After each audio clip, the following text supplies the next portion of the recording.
तर सुरुवातीला मी मिक्सरच्या भांड्यात 1 टेबलस्पून साबुदाणा बारीक करून घेतला. नंतर त्यामध्येच 1 कप वरई घालून दोन्ही एकदम बारीक दळून घेतलं. चवीनुसार मीठ घालायचं आणि पाव कप दही आता फेटून घालूया. आता मिक्स करून यामध्ये मी एकूण 3 कप पाणी घातलेलं आहे. हे असंच बॅटर ठेवायचंय. बॅटर पातळ असेल म्हणजे मग डोसा छान कुरकुरीत होतो.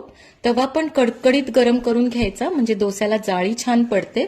आणि मीडियम टू हाय फ्लेमवर आता हा भाजून घेऊया. कडेने तेल किंवा तूप सोडायचं. तर मस्त असा हा डोसा तयार झालाय. एकदम छान दिसतोय.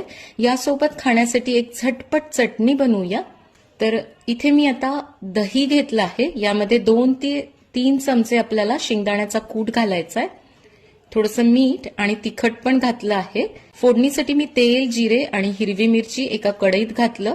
तर ही तयार फोडणी आता या चटणीवर घालूया. डोसा चटणी तयार आहे.